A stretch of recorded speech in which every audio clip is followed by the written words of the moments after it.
Okay, so as I said when we just started with Chavrusa time, I had prepared this year a few months ago, I guess at this point, when we were still all just beginning to be worried about what coronavirus would look like before we actually knew what it looked like. I was prepared to give shir, and that was the week that we all shut down.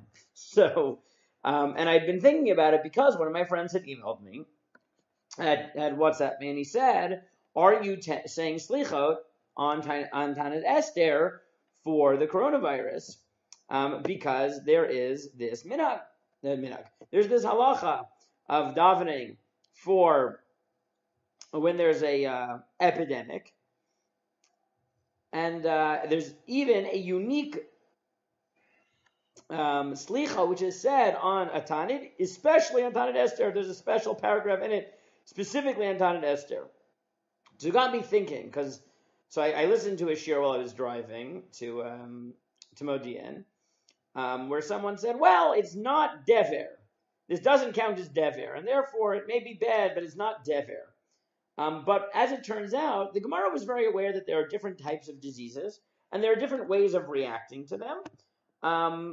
So what I want to do is try to explore a little bit what the Gemara thinks about it, both in terms of Tefillah, and if we have time, we'll look at Rav Asher Weiss's Tshuva, which summarize a lot of the other perspectives that the Gemara has. So I'll share my screen, and let's go through these sources. Okay. So the primary way, I think, that in much of the sources we find that you should deal with sickness is, of course everything misspelled, is Tefillah. So just a little bit of background here on Tefillah to get our heads into it. So there's a fundamental machlokes between the Rambam and the Ramban as to whether there is a mitzvah of daily Tefillah. The Rambam writes that there is a mitzvah chamishiru shetzivanu le'avdo yitaleh ukvar nichbal tzivui ze pa'amayim. There's a biblical commandment to daven, to pray, and if you skip to source 2, the Rambam clarifies that mitzvah aseh le'hitpalel b'chol yom shne'amar v'avatem Hashem Elokeicha. That mitzvah is daily, and we get it from the fact that Chazal understand when the Torah says serve God, it means prayer. And Amru Chachamim ezu avodah shebalev zo tefillah. But he notes that ve'ein minyan atfilot min haTorah, ve'ein mishneh tefillah azot min haTorah, ve'ein letefillah zman kavua min haTorah. How you say it, when you say it, how much you say, that's not biblical, but the notion of davening at least once a day is biblical. The Ramban disagrees, and the Ramban says, Shekvar beru chachamim b'gemara tefillah derabbanan. Prayer is rabbinic. And then he says, okay, well then what is the value of it halachically? So he said two possibilities. Either elavadai kol yan tefillah eno chova klal aval hu midat chesed haboreh yitbarach aleinu. Possibility one is that there is no obligation to pray. The fact that we can turn to God in prayer is a privilege, that God has kindness on us. And therefore the pasuk, u'la'avdo, that you should serve him, meaning tefillah is just an asmachta. It's just a hint in the pasuk, but it's not really what the Torah means. Possibility 2, that he says, is that maybe there's a mitzvah, I'll call tzara v'tzara shetavo latzibor lezok lefanav v'tfilah v'tshura, that there is a unique obligation to daven, specifically in a time of distress. So we have the Rambam who says there's a mitzvah always to daven daily. The Ramban who says either there's never a mitzvah to daven, it's only a privilege, or there's a mitzvah to daven during times of distress. Now, the Rav, Ray Soloveitchik, used to suggest that, and I gave you a summary here, that perhaps the Rambam and the Ramban fundamentally agree that the mitzvah of davening is about davening be'et tzara, when there's distress. What do they argue about? So this is very Soloveitchik. They argue about, how do you define distress? Is distress only like the unique, once in a while thing that shakes us out of the norm? Or is it even the inherent existential distress of that is inherent in the fragility of life? The Rambam thinks that it's that, and therefore it's always obligatory to daven, even when you don't think you're in danger. You really are. I mean, there's always a problem. There's always something to daven for, even if you're not really thinking about it. That's your problem, that you think that you're so comfortable that you don't need to daven for anything. But if you really thought about it, you'd realize that every human being always has needs, and life is precarious, and you never know what's going to happen. And the Ramban thinks that you only daven when there's a once in a while distress. Now, when I give shir just on tefillah, I note that there's two basic ways to think about tefillah. One is to focus on the content of prayer, right? To say that fundamentally the real purpose of tefillah is to convey a certain whatever to God, is to talk to God, content. The other is to focus not on the content of what you say, but on the fact that you are interacting with God, interfacing with God, period. And the fact that you say something, that's just what you do when we're talking about tefillah in general. We'll get back to the tzibur point in just a second.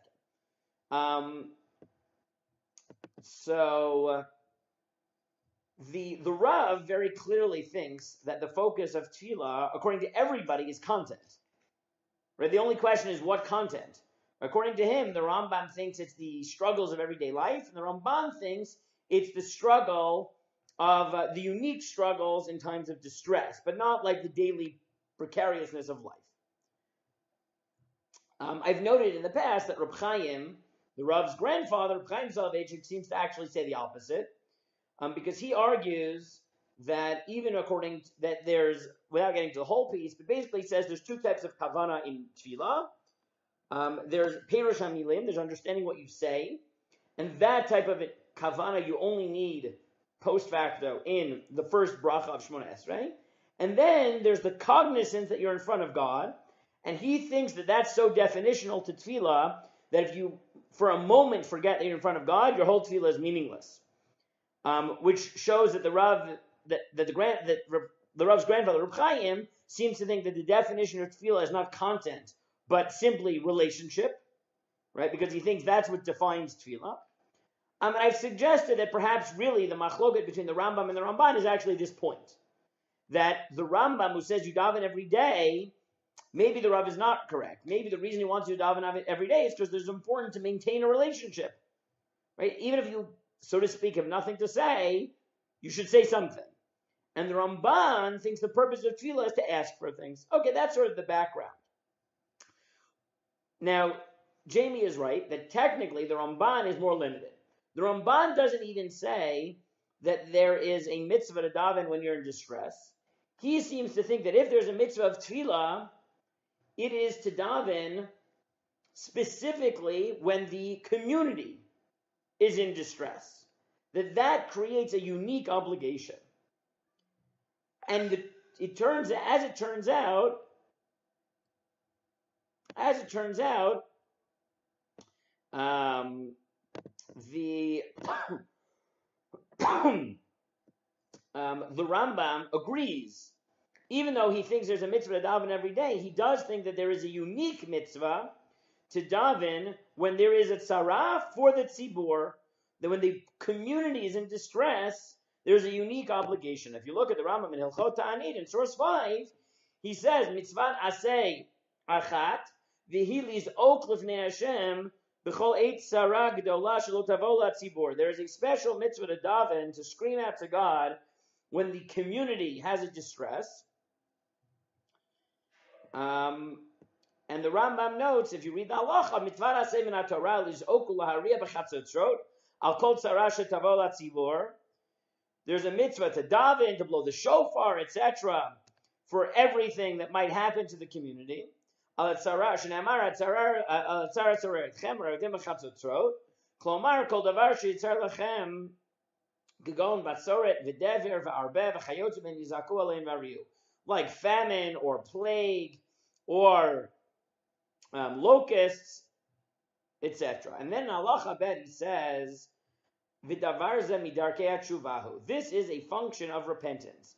Shebizman shedavot tzera v'yizaku alav v'yariu yidu hakol shebeglal masem harim hora lahem kakatuv avonotechem itu v'gomer. Because we believe that deep down, again, even if you don't pinpoint, and even if you don't have the arrogance, which, as my Rebbeim always said, right? You don't try to figure out exactly why God punished you, and claim to understand what God said. But the notion that when something bad happens, you do tshuva because of a deep belief that everything in some sense is controlled by schar v'onesh, or at least much of the world is controlled by schar v'onesh, is a consequence of actions. So this is a function of tshuva. Now, it could be that you could say that, look, the Ramban and the Rambam really agree. The Ramban thinks that there's a mitzvah to daven when the community is in trouble, and the Rambam agrees. The Rambam just has an extra mitzvah to daven every day.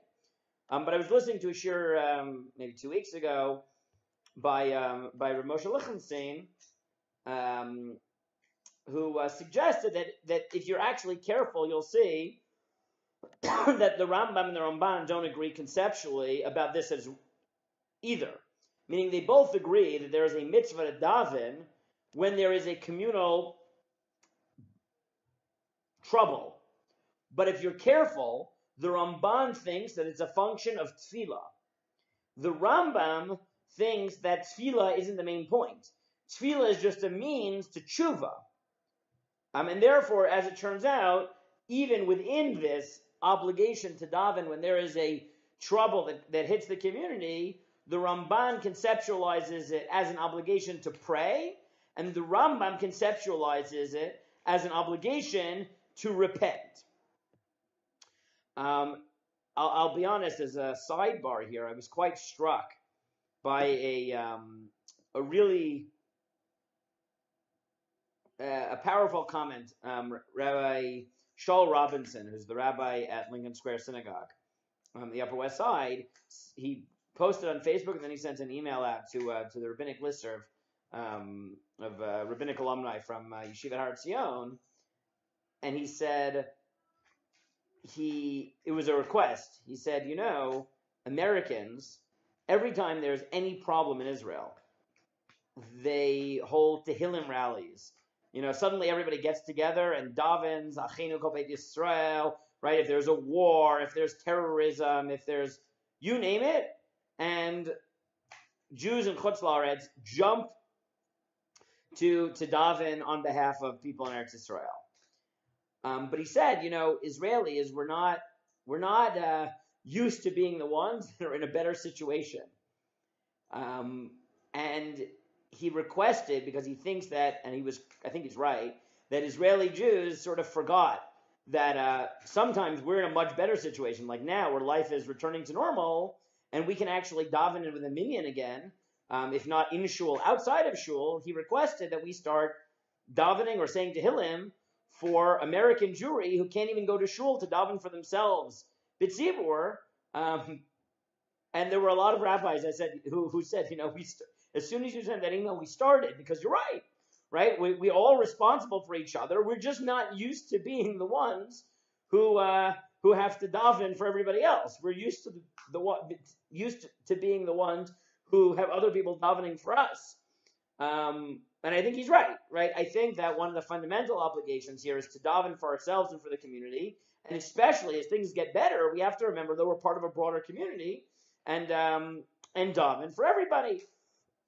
Either, as the Ramban puts it, midarkei hatfilah, or as the Rambam puts it, midarkei hatshuva.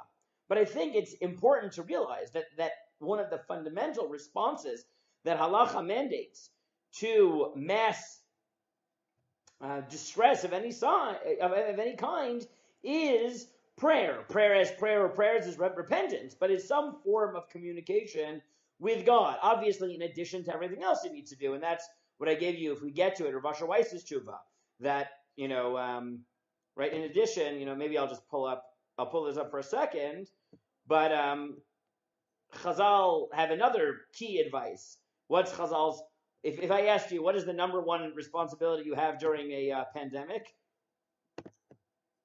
What would you say? What have we learned here in Israel especially? What is your number one obligation during a pandemic? Yeah, good. How does that play itself out? Pikuach nefesh? Like do what medical professionals say? Yes, but specifically, what did they say? Don't daven in a minyan. Even more basic. So look, I pulled it up. You can see the tshuva now? Yeah? So just look at this Gemara in Bava Kama. Tan Rabbanan, Dever Ba'ir, if there is an epidemic in the city, Kanes Raglecha. So pull your feet in. Meaning, Shneimar V'atem lo teitzu ish mi petach beito ad boker. Don't leave your house until morning. Meaning, Chazal told you 2,000 years ago, if there's an epidemic, go home and stay there. That is what you do. Omer leichami, bo v'chadarecha, go into your room, uskor delatecha ba'adecha, and close your doors. V'omer michutz tishak al cherev u'michadarim ema, and say, outside the sword is killing, but you stay inside. Right? You stay inside.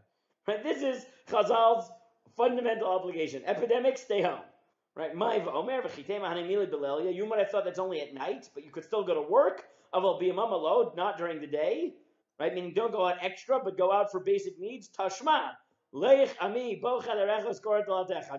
It says it twice. Go home, close your doors, shut the doors, and stay there. So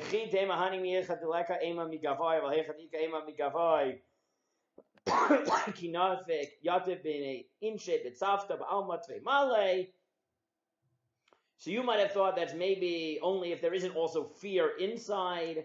Maybe if there's fear inside, it's better to get out a little bit. He says, no, Tashma, it's bad out there, right? Even if it's scary inside, it's worse out there. Don't go out there. Right? Tanu Rabbanan, Dever Ba'ir, if there is a plague, don't travel on the paths, because the Malach HaMavet is in the middle of paths. Once he's destroying, he'll destroy everything, etc. And then Tanu Rabbanan Dever Ba'ir, Adam Yachid Le'Knesset, don't go into shul, right, by yourself. I mean, Chazal already knew, right? And this is what Rav Asher says.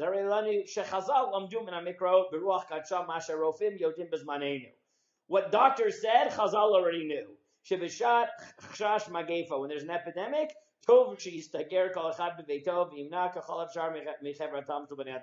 avoid people and go inside. Right? This is not new. Right? Everyone knew this. Chazal told it to us a long time ago. That's your number one obligation. But in addition to that, you also have to recognize, you have to turn to God and recognize that we have a responsibility to acknowledge that God has in the end of the day, is capable of changing things, and we need to express that emunah through tefillah. And Chazal very specifically understood that one of those moments of distress is dever, is illness. So what I want to do is try to define illness and try to understand exactly how Chazal thought about it and what they thought you should do to try to, because as you already see in the Gemara we just read, Chazal were quite aware of epidemics, right? It's one of those things we're sort of spoiled by the modern world that we don't have this. Thank God this is, blessedly rare. But this was something the world faced regularly. And therefore Chazal actually have insight in how we're supposed to deal with it. Not like in the theoretical, but in the very, very real. So if you look at the Mishnah in number 6, the Mishnah tells you that there are many types of communal distress for which you daven and fast and blow the shofar, etc. So the Mishnah says, "V'chein ir sheyesh badever o mapolet," if it has a plague of sorts or falling buildings, Oto eir mitane umatrat. So that city should fast and blow the shofar. And the cities that aren't immediately affected from it, mitanot v'lo matrio. They should fast, but they don't have to blow the shofar. Rabbi Kiva Omer matrio v'lo mitanot. And Rabbi Kiva says, blow the shofar but don't fast. And Ezehu dever. What is this dever that requires this public fasting and this public tshuva and shofar blowing, etc.? Ir hamotzia chamesh meot ragli v'yatzu mimena shlosha meitim b'shlosha yamim zechar zarei zedever. Pachot mikan ein zedever. In a city of 500, if 3 people die per day for 3 consecutive days. Okay? So let's do the math, right? Assuming this is proportional. So what does that mean? How do Chazal understand this sort of ultimate plague that you need to respond to? Right? What's the math? Percentages? 6% of the population for 0.6%. Oh, 0.6%. 0.6% every day for 3 days, meaning every 3 days you are losing potentially, right, 1.8% of your population. Is that right? Yeah. Right? Is 1.8% of your population every 3 days. Right? Now that, thank God, we have not reached. Right? 1.8% of the, not of the sick population, of the population, right, dying. Right? So that would mean in America, right, let's say about, 6 million people, 6-7 million people, something like that. Right? That's what we would be talking for Dever. I hope I'm getting my math right there. Okay. And then the Gemara notes there are other things. Al elu matrim chomakom, al shidafon, al yirakon, al arbech, hasil chayraab, acherev, matrin elimination makam halechet. And there are certain things that right away you start blowing the shofar, going to extremes, and that is like these dry winds that destroy all the produce and locusts and war and things like that. Okay, so the Gemara clarifies. Tan Rabbanan, Ira Motzia Chamesh Meod Al ve'elef Ragli, Kagon Kfar Ako v'Yatz Emenu Tesha Meitim B'Shloshim Zechar Zeh, is a dever. B'Yom Echad U'B'Arba Yamim means a dever. If it happened in one day, that's not dever, right? The nature of illness is not right. If there's like one day a lot of people die, that's terrible, but that's not a sustained thing. And if people die slowly over the course of many days, so it's also not dever, right? Dever is this very high percentage of death in a very quick period of time. Okay.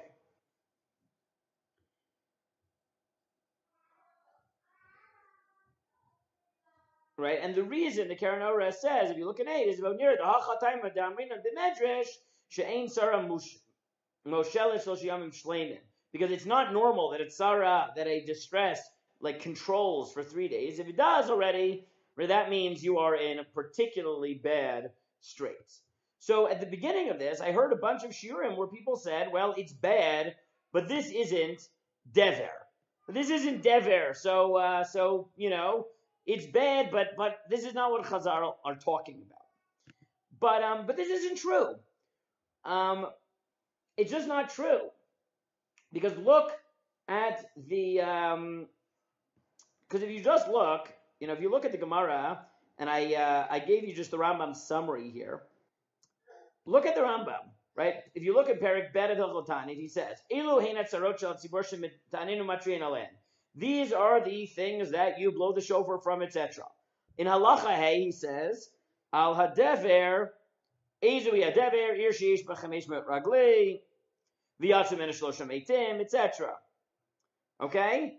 It's 3 people for every 500 every day for 3 days, and then the last line he says, "V'chein lefi cheshbon zeh," right? And according to this calculation, okay. And now he notes, and this is really interesting because you'll see that, right? The Rambam already intuits. I mean, he was a doctor; he understood this, and he's quoting the Gemara here, but he understands that right? If I asked you, how do you know that something is particularly bad, right? If you were listening to the news, when did we know that coronavirus was getting bad? Right? There were two things that they would look at. One was the general death count, obviously, but what was the other thing? Whether young, healthy people died, right? And they would always distinguish someone died who was elderly, had underlying conditions, and people who didn't, because an illness which can kill healthy people is worse. So if you look at the Rambam, right, summarizing Chazal understood that as well, and they said, "Ve'ena nashim v'ktanim v'azkenim," right? Women who in those times were less, I don't know, I guess they were less healthy. I don't know if just by nature or because they were nursing and undernourished. I'm not really sure. Haktanim, children, vazkenim, and elderly people. This is always true. Right? You have to judge it by healthy people, essentially. The healthiest people. If they're dying, that's defer. So you're right. If you stop there, you would say coronavirus hasn't hit that. But if you skip to halacha yud gimel, which is 8 halachot later, so it's clear that the Rambam understands this as a different category. He says, ala cholim ketzad. But what about sickness? Hareshi yarat choli echad anashim harbe botayir. If there's a lot of sick people in one city all at once, could go an askra or charchur b'chayotze behen, like diphtheria or something else. Vayumetim ba'otar choli, and people are dying. Hareju tzaret tzibur begozun latanin umatriin. So then you already start. So, right now the Kesef Mishnah notes, right, that sick people, right, they don't count the Fishin Chol Shona Mezek.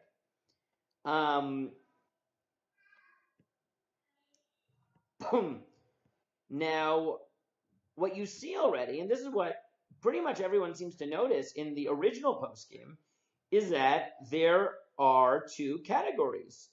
There is something called dever, a plague, and then there's choli, which is a public illness. And what is the difference between these two, and what does that tell us about the situation we're in?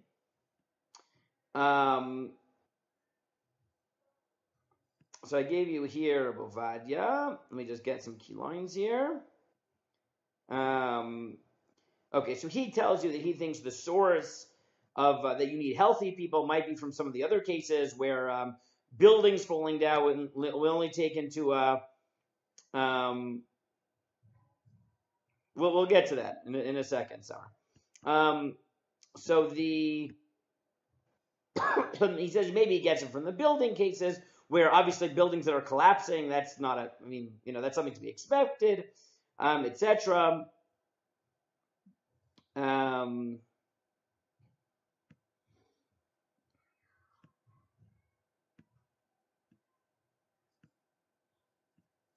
So if you skip down, he notes, however, that he thinks that, first of all, he thinks that these limitations are not to tell you that, well, if less than 1.8% of your population is dying every 3 days, then you shouldn't care. Right? I mean, that's crazy.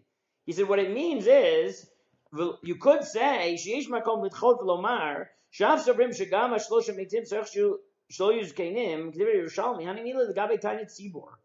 said, maybe the Gemara is saying you don't fast unless you fit very strict criteria. Because we don't like making people fast too much. But he says, for other purposes, like davening or other purposes, obviously you care, meaning maybe that's a very local halacha.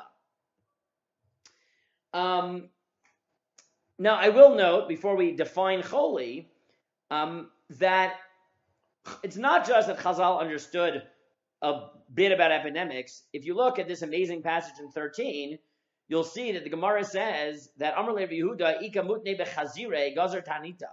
They told Rabbi Yehuda that animals started dying and he made a fast day. Why? Because he understood that, if you look at Tosfot, because he said, there's certain animals, apparently they thought pigs, and maybe it's true, that diseases can jump from animals to people, which seems prescient under the circumstances, with this bat coronavirus, and therefore once he saw that animals were starting to get sick, he would already start the fast because he said this could become a human epidemic. Right? I mean, Chazal were quite right. They quite understood what was going on here. Now I'll note that there's a fascinating machloket here between Tosfos and the Ritva. Tosfos said that obviously, if non-Jews are sick, so then you start fasting, right? It doesn't matter, Jews, non-Jews, we're all going to get sick together. And if even when animals are sick, we start fasting because we realize that we're in danger, so for sure it doesn't matter Jewish or not Jewish. The Ritva, though, suggests that maybe not, because he says it's maybe the reason you fast, and this might go back to the Machloket Rambam-Ramban. Remember that we said the Machloket Rambam-Ramban is the reason you daven b'shat tzara, is it because of the chiyuv tefillah or a chiyuv tshuva?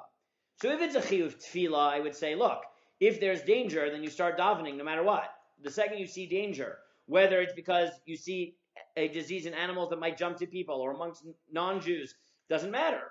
You daven. But the Ritva says that maybe the reason that we fast is not because a form of tefillah, but because we recognize we're being judged by God. It's some sort of tshuva, and therefore he suggests that if it's a form of tshuva, this is how I would put the spin on the Ritva. He doesn't say these words exactly.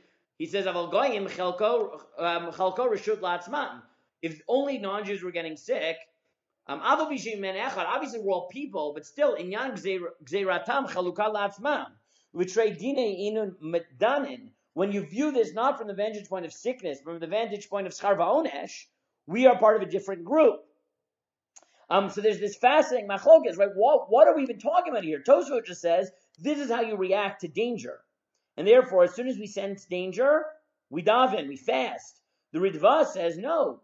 Part of the reason you react this way is because you recognize that we have to react spiritually because of the belief that schar va'onesh exists. But if that's the case, so maybe, even though obviously when non-Jews are sick, we can daven and whatever, the full force of fasting and everything, that's a function of tshuva, and it could be that we can't do tshuva on their behalf. Which is an interesting sort of meta machloket about how you understand the perspectives on these issues. Okay. But what I want to focus on, and again, I know there's a lot of sources, so I'm going to sort of be skipping through them.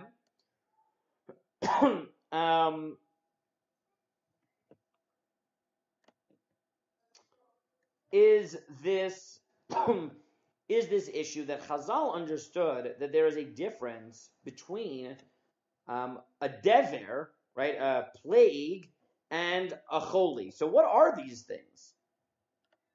So if you look at the Beit Yosef, he says, I'll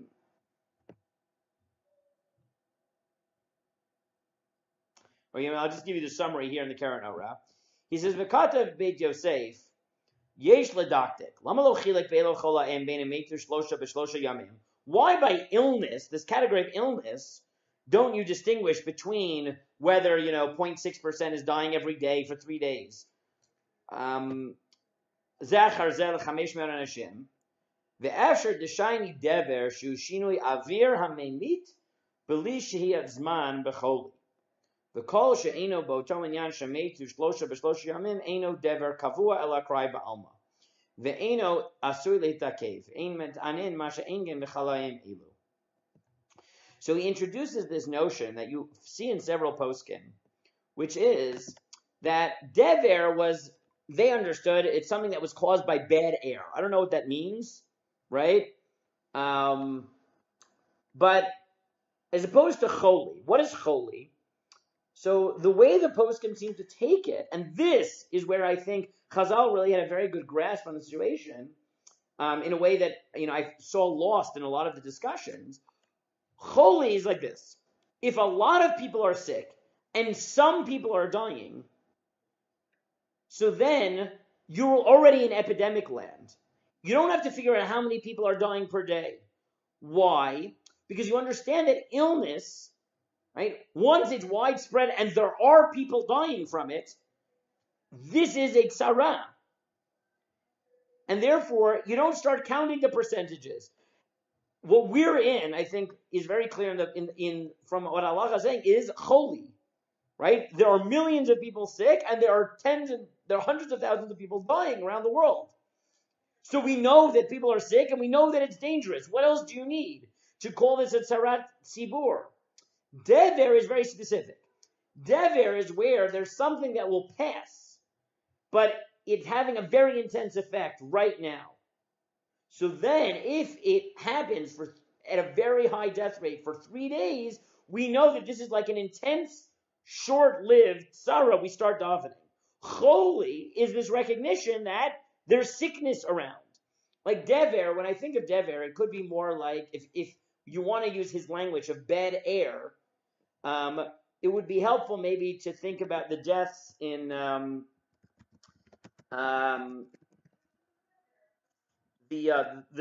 London, the Great Smog. You know about the Great Smog? Do you know about the Great Smog of 1952? Yes? Summer knows about it. Jamie knows about it. You don't know about it? Did anyone watch The Crown? Because there was an episode about it, which is how I learned about it, because Oro was watching The Crown. Okay, so basically, there's an episode about it. You can check it out. In 1952, there was a terrible, terrible smog. And what happened was that the pollution was so bad that there was like a fog that trapped in toxic gases being produced by houses and factories, and trapped the people in this bubble of poison gas, essentially. And they couldn't see and they couldn't walk because it was so thick. There was like 1 foot visibility or something like that. It covered London for 5 days. And they estimate that 12,000 people died and 150,000 people were hospitalized in those 5 days because of the Great Smog. Right? So Dever sounds much more like the Great Smog of London, where there's something that is like very intense right now, and it happens for a few days. Right? That's a disaster. So sure, this is not Dever, but there's this other category called Choli. And the way the poskim seem to describe it is that you need 2 things. A lot of people sick and some people dying. Not necessarily a lot of people dying. All you need is that there's enough people sick that you know this is widespread, and some people dying so you know that this is severe. And if that doesn't describe the situation we're in, right, I don't know what does. Meaning millions of people are sick, and many of those people are dying. Right? It's not Dever. It's not like some passing, it's not the Great Smog of 1952. It's not like 5 days where 12,000 people will die, and then what happened as soon as the fog lifted? It stopped being toxic. Zeo, that was it. It's not like that. It's a much more prolonged danger that you respond to with tefillah and with tanit and the like. And you'll see that this is in Shulchan Aruch as well, where Dever appears in Siv Bet, Choli appears in Siv Hey, with none of the 3 days, 3 and 500 people restrictions. Okay. Now, so why is it, if we've established there is such a category, why is it that we don't see so many fasts or blowing the shofar and things like that? Why is that not how we react? So if you look, the Magen Avraham says, I just don't know. He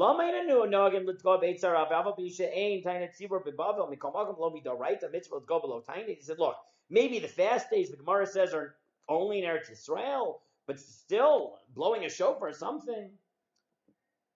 And the Magen Avraham says, well, maybe the reason you don't fast is, if I asked you, why do you think you don't fast? What do you think his answer is? Stay healthy. Yeah, very good. Because the Magen Avraham said, because now we know that for many people, fasting is the worst thing you can do during when people are sick. Right? The davar, it's minusahu When there's sickness going around and you weaken your immune system by fasting, bad idea. So that's what he says. That's why we don't fast nowadays. And he notes that others, right, there's another halacha, which I don't think we'll get a chance to get to, but there's actually a halacha that during Dever, you're not supposed to sit Shiva, because people will think that anybody who died, right, have you noticed in the last few months, if people die not coronavirus, they say he died not from coronavirus? Like, they made a big deal, right? Rabbi Rabinovich passed away yesterday morning, which was tragic, and I was, like, heartbroken, because he was, like, the most senior Talmud Chacham left in the religious Zionist world. Rav Yoni is going to talk about it with, I'd have a guest share for him on with the Migdal guys on Sunday. He's going to talk about him. He was his Rebbe. But they made a point in the news. He died because he was 92, not because he got coronavirus. But why do you do that? So in Chazal, we actually go farther. We say you don't sit Shiva because people will assume they're dying because of the Dever, and they'll start panicking, and panic is a bad thing. So we actually don't make a big deal about everybody dying, because they'll assume that everybody who's sick and everybody who's dying is because of the Dever, and they'll just panic more, which will make everything worse. I mean, Chazal were very worried about the situations that are created during these types of epidemics. And halacha, basically all the poskim seem to understand this, that choli is different than dever, right? And that's what you see in the Magen Avram. V'hu adingsha abuot parchot batinokodu meitim, right? He said, what's abuot? Smallpox. Right? He says when kids start getting smallpox, you don't wait for 3 people dying at every 500. You start praying then. Right? That's holy. Like, they understood this. They've had this. And this was the slicha he said. And he says, and what should you do? It's so much, was this an experience that people live through all the time, that he said we have a special slicha that you say on right for this. And the Mishnah Berurah writes this as well. And he clarifies. Goes once it's sickness, you don't wait for people to die. Right? Once people are sick and there's an epidemic, right? This is not dever. This is not the great smog. This is sickness. And we know that sickness spirals out of control. So he says, as soon as you start saying that people are sick, you daven. That is your response. And the Aruch HaShulchan says this as well, right? When you have ababuot, right? Everyone's talking about smallpox, right? So my point being, right, that right, this is not new. People know how to experience it, and I want you just to see this tefillah, and it's called the Slicha Tachuim Yiladim Rachmana Litzlan, right? It is in your siddur, it's in the art scroll, it's in the Koran, the Slicha for sick children, God forbid. And it says, Al na tashed alinu chatar asher noalnu vasher chatanu. Chatanu tzureinu slach lanu yotzreinu. Right, we've sinned. El na refana tachalue gefen b'riyah. God save them, right? Borrowing from Moshe's prayer for his sister. For the fruit of the vine. Busha v'charuva. And then it goes on poetically about the people who are dying and doing tshuva. And as I said, right, there's even this special line that you say at the end, if it happens to be an epidemic around Tainet Esther, which, like I said, this year I said it because, if you remember, that was when everything started. It was right around Purim. And I was convinced that Chazal said, when there is the beginning of illness and it starts to spread to the community, recognize you're in Sarah, and your fundamental obligation is to start davening. And so much so, right? And the fact that it turned out around Tainet Esther, I felt like, and I had the Migdal guys, this was part of our tefillah on Tainet Esther, because the last line is Taneh likorecha vasket meonim, right? Listen to those who call you. Listen from the heavens. Tishma shavat zoakecha. Listen to those who are crying to you. Shomea el vyonim. Listen to the poor. Tirachem al banecha karachem al banim. Listen to your children like a father listens to his children. Anenu kisha anita lemordechai ve'Esther v'tolol eitz chamishim avim abanim. Listen to us like you listened to Moshe, to Mordechai and Esther. And you see, what I think you see is that it's helpful, I think, for me to go through this sugya to realize that it's not dever, it's holy. But Chazal and all the poskim, right? Until when did the Aruch HaShulchan and the Mishnah Berurah live? By the way, both of them lived into the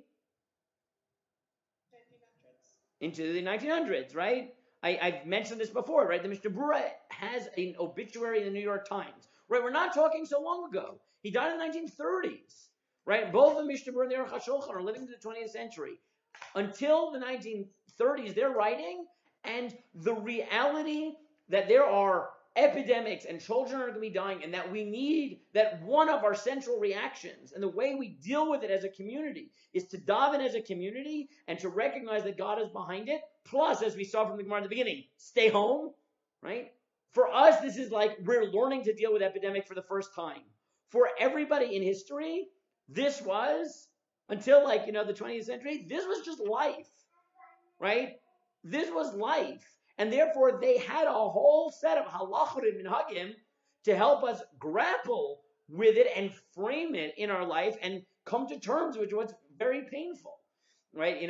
I saw, the other thing I saw around Taanis Esther, I don't know if I mentioned it to you, around then was the Ramah wrote a perush on Megillat Esther.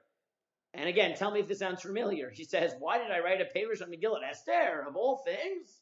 Said, aha, because one year there was an epidemic of cholera around Purim, and I wasn't allowed out of my house, and no one could leave their house, and no one could celebrate Purim. So I was depressed.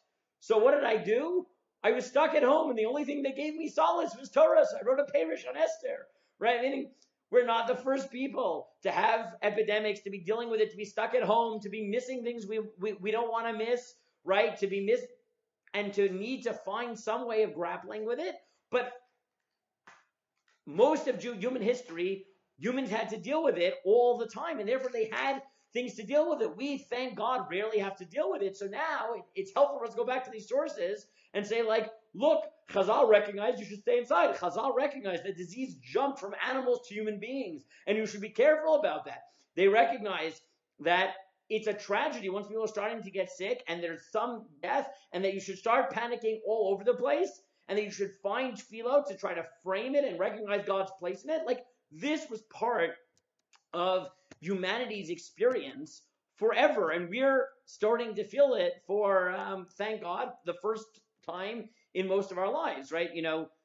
I doubt any of you remember at all the much less extreme, reactions and the much lower death tolls, admittedly, for SARS or H1N1 the first time it started, before it became part of our normal flu, and the like. I don't know if you don't remember this. There's no way you remember this. I remember this. I remember all of this, but but again, that's only because my mother's an epidemiologist. So my mother, dealt with all of them. So she's like, yeah, I remember SARS. I worked on SARS. I worked on H1N1. I worked on this. I worked on all of them.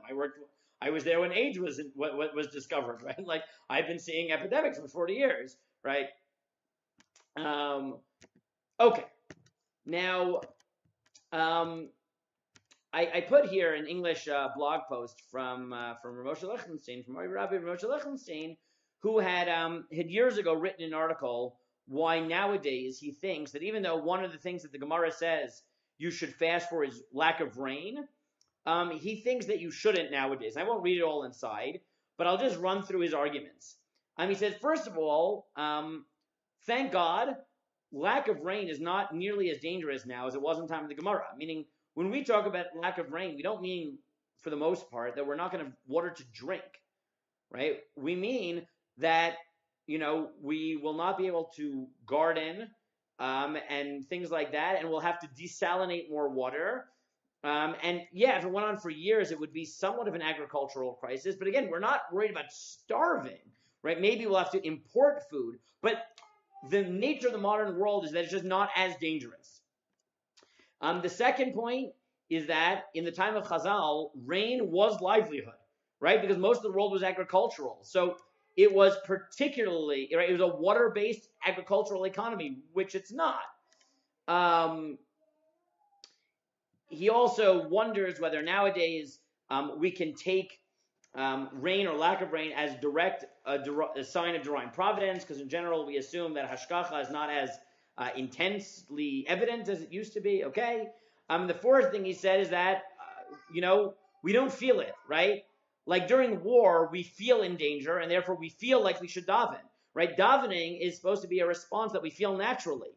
Most of us, even when there's not water, the Kinneret is low. Like this is not true for you, but last year when we started the year, the Kinneret was like 12 centimeters or 18 centimeters from the black line, and everyone was freaking out. But they were freaking out because it would cause ecological damage to the Kinneret, but no one really knows what that means, or really internalizes it. He also noted that if we fast too much, it's not serious, and he thinks that the chief rabbinate can't, we don't really follow it enough for them to be able to impose a fast. That was his arguments. But at the beginning of this, as several people said, and Ramosha himself said this, that's not true. This experience is actually a time when we actually feel in danger. We all feel vulnerable, right?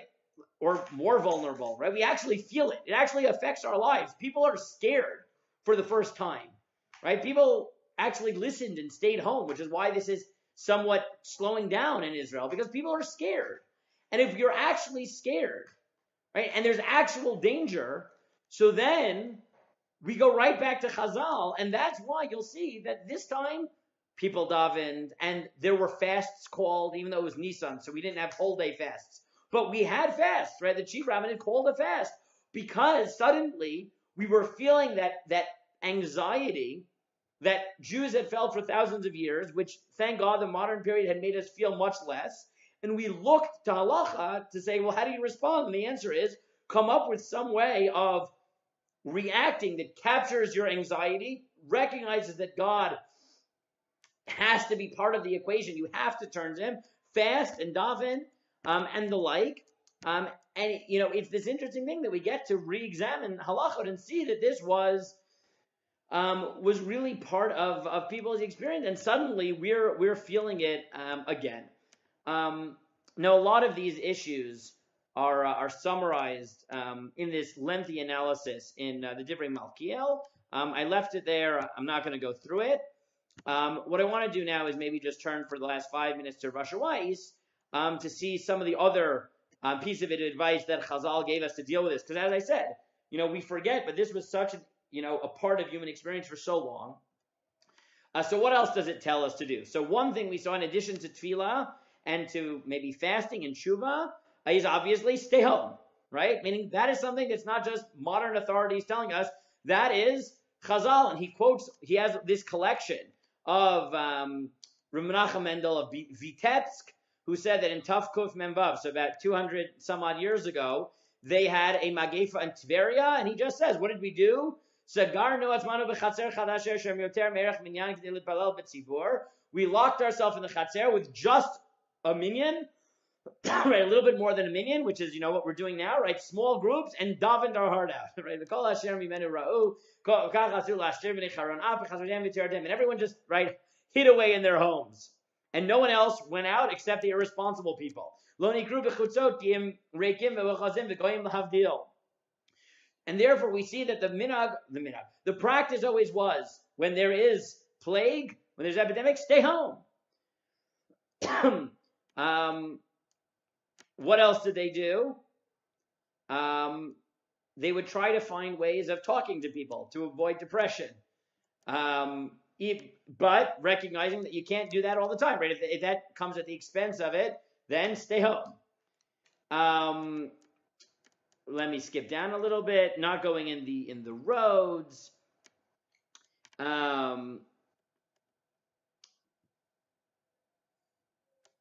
Right, he brings a lot. The Rashbash, the Kamenev, the Kichana Briut, Sarach Adam Lashvon Agadol Lachos B'Mitzvah B'Achalom Ashkeu Mashov Mishinato. When things are healthy, right, you eat a balanced meal, you sleep normally, etc. Uvikitzato Ba'Akrato Ba'Ratzo Richatzo Ba'Avir Makif B'Vtunato Milchato B'Nunan Nafshit. Avol B'Mora Gagefat Tzarich Lezer B'Tachlit Shmirav Shuzim B'Anaga Lanakot HaMutarim Shol Arbot Mazon. Right, and this is what everyone's saying, right? The Rashbash already said, when there's an epidemic, what do you start doing? Try to not overeat, because we know, obesity is one of those pre-existing conditions that makes people sicker. Make sure you eat healthy. Make sure you get enough sleep, because otherwise your immune system is weakened. Try not to be depressed, right? Keep yourself mentally healthy, right? Etc. Now he notes that this is a bit of a chiddush, that's what that line means, but at any rate, it does point to a lot of the things you're supposed to do.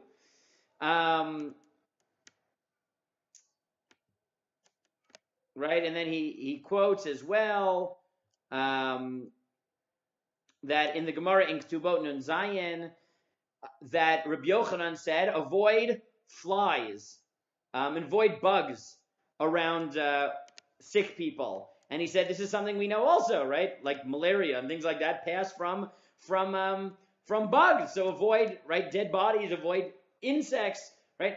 He basically, what he notes is that a lot of the things that we say with obviously more sophistication because we understand it more,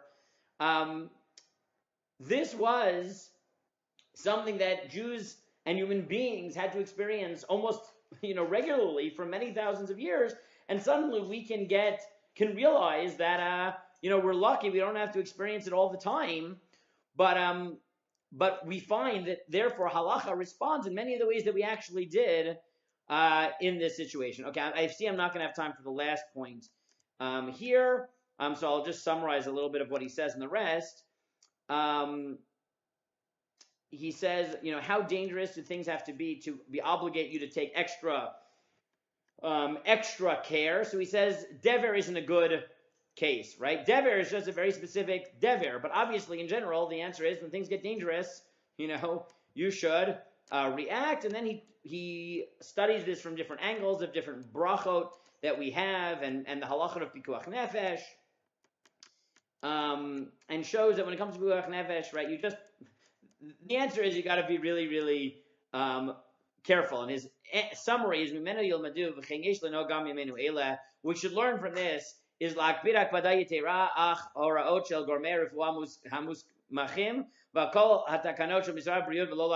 he said, you want a summary of what this looks like in the modern time? Listen to doctors and the Ministry of Health. If you have to be in quarantine, so then so stay home. Stay in quarantine. When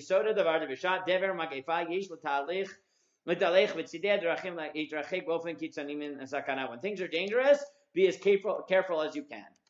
And I think it's just helpful to look through this and realize that, like I said, we're lucky that we rarely have to deal with this, and hopefully we won't have to deal with it anymore, and it'll be done soon, though it's not done yet.